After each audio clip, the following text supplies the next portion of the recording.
Vamos estudar algumas noções preliminares de lógica, um dos campos de estudo da filosofia. Estudaremos primeiro a primeira noção da lógica, as três operações do espírito, leia-se da mente, né? Raciocinar, juízo e concepção, depois as operações e as obras do espírito, da mente, o ato do espírito, a obra que o espírito produz, a divisão da lógica em matéria do raciocínio, forma do raciocínio, lógica menor e lógica maior. Vamos então iniciando aqui por a primeira noção da lógica. A lógica estuda a razão como instrumento da ciência ou meio de adquirir e possuir a verdade. Pode-se defini-la da seguinte forma, como sendo a arte que dirige o próprio ato da razão, isto é, que nos permite chegar com ordem facilmente e sem erro ao próprio ato da razão. Então, a lógica é a arte que nos faz proceder com ordem, facilmente e sem erro, no ato próprio da razão. Vejamos agora as três operações do espírito, da mente. Qual é o ato próprio da razão como tal? Raciocinar. Raciocinamos quando pensamos, por exemplo, o que é espiritual é incorruptível. Ora, a alma humana é espiritual, logo, ela é incorruptível. O raciocínio é a operação mais complexa do nosso espírito. É raciocinando que vamos das coisas que já conhecemos às que ainda não conhecemos, que descobrimos, que demonstramos, que fazemos progredir a nossa ciência. Observe que fazemos progredir a nossa ciência, somente através do raciocínio, né? A lógica que estuda a razão como meio de adquirir a ciência deve, portanto, considerar, entre as operações do espírito, antes de tudo, o raciocínio. Todavia, há outras operações do espírito que ela precisa considerar. Considerando-as, porém, em relação ao raciocínio, em função do raciocínio. O ato de raciocinar é um ato ou indiviso, como o ato de dar 3 passos até o fim. 1, 2, 3, chegamos ao fim. Contamos 3 passos, mas nos movemos sem interrupção, no movimento indiviso. Da mesma maneira, raciocinamos com um movimento indiviso. Isto porque não raciocinamos pelo prazer de correr ou discorrer de uma ideia a outra, mas sim para concluir. Isto é, para tornar evidente qualquer verdade em que nos detemos. O ato de raciocinar é, contudo, um ato complexo. É ou indiviso, mas não é simples ou indivisível. Pelo contrário, é composto de vários atos distintos ordenados entre si, cada um deles tendo por objeto uma enunciação semelhante às 3 enunciações do exemplo dado acima, chamadas proposições. Cada um destes atos considerados em si mesmo chama-se um juízo. Eis aqui uma outra operação do espírito que é anterior ao raciocínio e por ele suposta. Julgar é afirmar ou negar. Por exemplo, pensar o seguinte: a desconfiança é a mãe da segurança. Ou ainda, uma cabeça empenachada não é pequeno embaraço.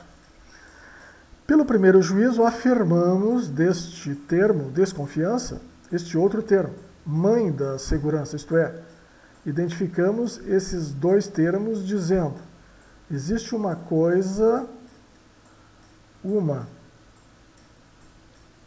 e a mesma, um mesmo sujeito, a qual convém ao mesmo tempo o nome desconfiança e o nome mãe da segurança. Pelo segundo juízo, negamos do termo uma cabeça empenachada, este outro termo pequeno embaraço. Pelo juízo, declaramos-nos de posse da verdade sobre este ou aquele ponto.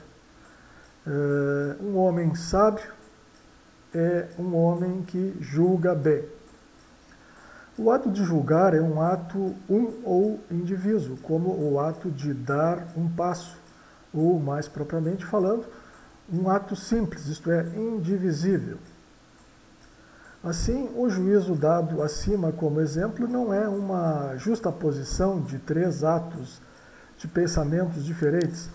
É um ato de pensamento para a desconfiança, um outro para e um terceiro para a mãe da segurança. Mas representam um só ato de pensamento. Todavia, refere-se a um objeto complexo, ou seja, uma proposição fabricada pelo espírito. E assim como um passo é um movimento entre dois termos, entre um ponto de partida e um ponto de chegada, assim também o ato de julgar é um movimento de pensamento, traduzido pela palavra que une duas proposições diferentes expressas pela palavra sujeito e pela palavra atributo ou predicado. Portanto, julgar, ato simples, mas sobre um objeto complexo. Ou seja, repetindo, julgar é um ato simples, mas sobre um objeto complexo. Cada uma destas noções corresponde por si a certo ato do espírito chamado concepção ou simples apreensão. Aqui temos uma outra operação do espírito que é anterior ao juízo e por ela suposta. Conceber é formar entre si uma ideia na qual se vê, atinge ou aprende alguma coisa. É pensar, por exemplo, homem ou desconfiança ou infeliz. Conceber ou fazer ato de apreensão sobre um objeto simples. Então, este ato está evidentemente na origem de todo o nosso conhecimento intelectual, eis porque sua importância é capital. Por ele, um objeto de pensamento é representado à consideração de uma nossa, ou seja, por ele, um objeto de pensamento é representado à consideração de nossa inteligência e à sua posse por ela. Entretanto, este ato de percepção ou de apreensão é tão imperfeito que nos dá, sem dúvida, um objeto de pensamento discernível em uma coisa, mas sem nos dar, ao mesmo tempo, os outros objetos de pensamento que estão unidos a este, na coisa tal qual existe, de uma existência atual ou possível. De maneira que nosso espírito, ficando, por assim dizer, em suspensão, não tem ainda o que afirmar ou negar. É claro, por exemplo, que se pensamos o homem, ou a neve, ou os delicados, só temos no espírito uma verdade começada. Nosso espírito ainda não fez nenhuma declaração de conformidade com o real. Esta declaração só se realiza, só a verdade acabada no espírito, quando pensamos, por exemplo, no juízo. O homem é mortal, ou a neve é branca, ou os delicados são infelizes, ou qualquer outra semelhante. Assim, não andamos quando elevamos simplesmente o pé acima do solo. Só andamos quando damos um passo. Digamos, por conseguinte, que quando o nosso espírito faz ato de simples apreensão, ele se contenta em apreender uma coisa sem nada afirmar ou negar. Temos aqui um ato não somente um ou indiviso, mas além disso simples ou indivisível. O ato de pensar homem ou neve é evidentemente um ato que não comporta partes. Além disso, refere-se a um objeto que é ou indivisível em si, enquanto objeto pensamento, homem, por exemplo, ou então, pelo menos, apreendido da mesma maneira que os objetos indivisíveis, isto é, sem implicar construção edificada pelo espírito. Isso porque se chama ato de simples apreensão. O ato de concepção ou de simples apreensão é, deste modo, uma operação primeira, que não supõe nenhuma outra operação intelectual antes dela. Não constitui, naturalmente, o nosso primeiro ato de conhecimento, pois supõe antes dele as operações dos sentidos, mas constitui a nossa primeira operação intelectual. É a primeira operação do espírito. Então, resumindo, as três operações do espírito humano são a simples apreensão, o juízo e o raciocínio. Vamos ver agora as operações e as obras do espírito. O estudo da natureza, das operações do espírito e do seu mecanismo íntimo pertence à psicologia. Observemos aqui que é necessário distinguir a própria operação ou o ato do espírito e a obra que o espírito produz em consequência dentro de si mesmo. Então, o ato de julgar, por exemplo, é uma operação mental que implica a produção ou a construção no espírito de um certo conjunto de conceitos que denominamos uma enunciação ou proposição. E existe tanta diferença entre o ato de reunir conceitos e julgar e a reunião construída, como a que existe entre a ação de construir uma casa e a casa construída. A proposição pensada, reunião de conceitos, distingue-se, por sua vez, da proposição falada, que a exprime por palavras, e que é o seu sinal oral. Existe tanta diferença entre uma e outra como entre a própria casa e um sinal qualquer que a represente. Vamos ver agora então a divisão da lógica. Considerando a lógica, antes de tudo, o raciocínio, é em relação ao raciocínio que deve ser dividido. Ora, não há duas coisas a considerar no raciocínio como em qualquer construção e obra de arte? Numa casa, por exemplo, é preciso distinguir os materiais e a disposição que o arquiteto lhes dá. Se esta disposição é má, a casa não ficará de pé porque está mal construída. Se os materiais são maus, mesmo quando a disposição seja boa, a casa não ficará de pé, porque foi construída com maus materiais. O mesmo acontece com o raciocínio. É preciso distinguir, primeiro, os materiais ideais com os quais raciocina.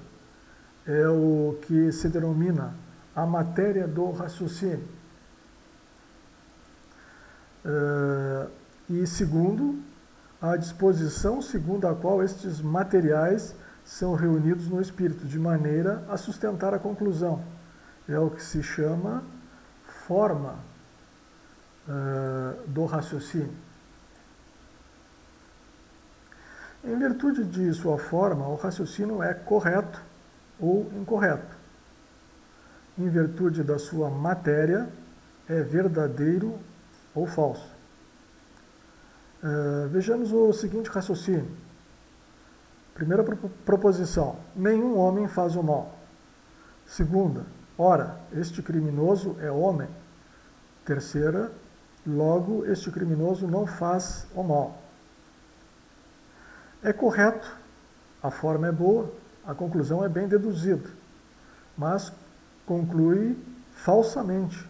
A matéria é má, sendo falsa a proposição 1. Né? Ou seja, nenhum homem faz o mal. É uma proposição falsa. Sendo a lógica a arte que nos permite proceder com ordem, facilmente e sem erro no próprio ato da razão, precisa ocupar-se tanto da forma como da matéria de nossos raciocínios. Daí sua divisão em duas partes, lógica menor ou lógica formal e a lógica maior ou a lógica material. Então a lógica menor estuda as condições formais da ciência. Analisa ou resolve, como se diz, o raciocínio nas leis de que ele depende do ponto de vista de sua forma ou de sua disposição. Ela ensina as regras a se seguir para que o raciocínio seja correto ou bem construído e para que a conclusão seja boa relativamente à disposição dos materiais. Um espírito que não se conforma com estas leis formais do pensamento é um espírito inconsequente. Agora, a lógica maior, ela estuda as condições materiais da ciência. Ela analisa ou resolve o raciocínio dos princípios de que ele depende quanto à sua matéria ou ao seu conteúdo. Ela mostra a que condições devem corresponder os materiais do raciocínio para que se obtenha uma conclusão firme sobre todos os aspectos, não somente quanto à forma, mas também quanto à matéria, isto é, uma conclusão verdadeira e certa.